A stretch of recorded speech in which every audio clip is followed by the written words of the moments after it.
Well, France took the northern half. Okay, this used to be all the Ottoman Empire, so you can see right in here. This is the area we're talking about. France took the north part, which would be Lebanon and Syria. Britain took the southern part, Jordan and Israel. But they all wanted independence because no one likes to be told what to do.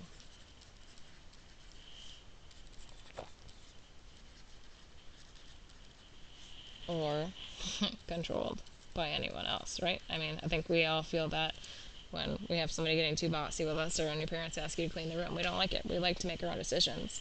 And these people saw that a lot of the other countries in the world were getting their freedom, and they didn't think that was fair. So they're going to start kind of fighting back. And it's not going to be big fights at first, but they're really going to start some movements to get independence. Well, let's go back to Israel. Israel was actually called Palestine. Okay. Like you know about the Palestinians, so Palestine. And there was this movement going back in time, so rewind, back to the 19th century, which is the 1800s,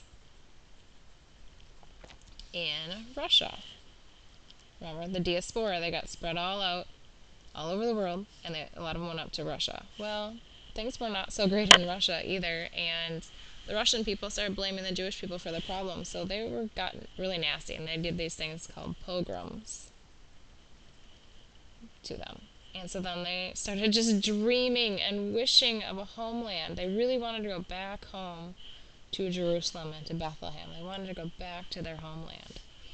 And so this movement, this idea, this dream of going back to their homeland was called Zionism. Make a star around that. Okay, Zionism. And so, as soon as they started getting money, the people started moving back there. They started buying land in Palestine, and then their friends would come and move next door, and they pretty much started settling it. By 1914, 12% of the population of Palestine was Jewish. So they started moving down there, and all their buddies would move down there because they wanted to live in their homeland and make their own rules and not get mistreated by everybody.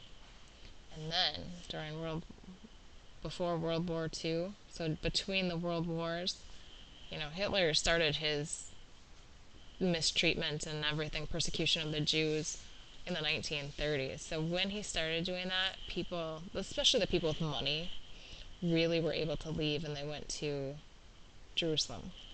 Well, so many people were leaving that in 1939 the British ended the immigration. And we can also write Holocaust here.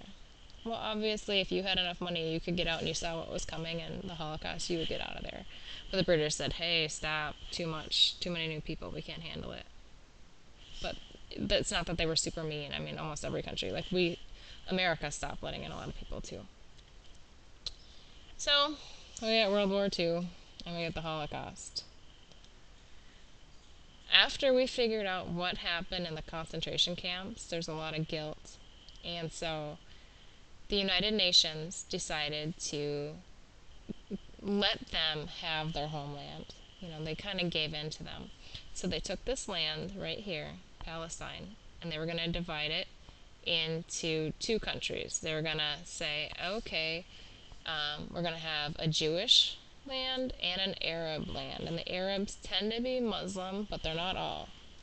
There are Christians who live in Bethlehem and everything. There's even a Bethlehem Bible College there.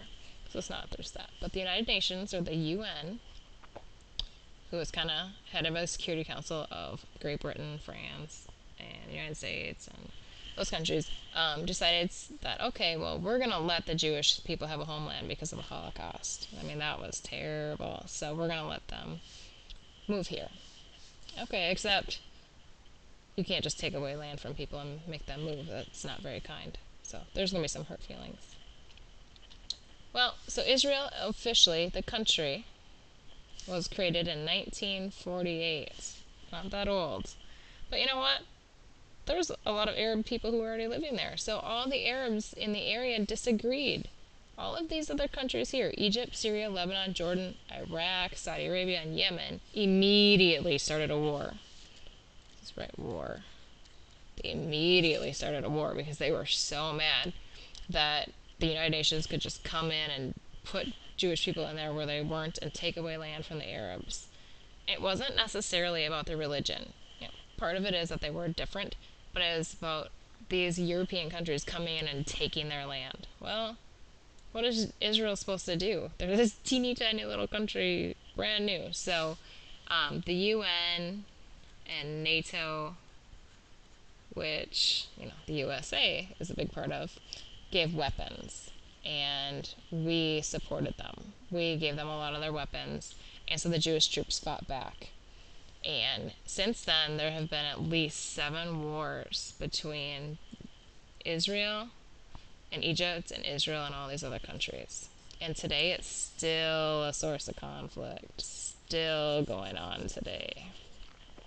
Like here, look at the Sinai Peninsula. We talked about this last chapter.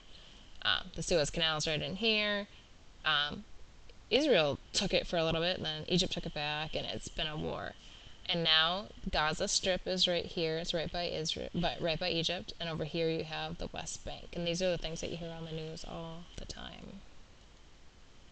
Now, the PLO, the Palestinian Liberation Organization, is the way the Palestinians are fighting back. They do not have their own country. They do not have an army. So anytime they try to fight back, it's like a terrorist type activity, like a suicide bomb or something like that. They try to fight back, but they can't. And then, because they don't have an army, Israel has an army. Israel has a big army. And we help fund that. We help support them because we wanted them to be there. And there's a lot of complexity in this. But this is a photo of Yasser Arafat right here. Yeah, he died in 2004. But you're going to see him on a lot of the historical videos that we watch and that we talk when they talk about it. And now their new leader is Mahmoud Abbas, and you'll see him on the news now. And they're just fighting for Arab freedom in Palestine. They don't have a country or an army or anything, so they're doing what they can to get the freedom. And to them, they're freedom fighters. To Israel, they're terrorists. What are they to you? That's the question. Alright, that is section 2. Thank you.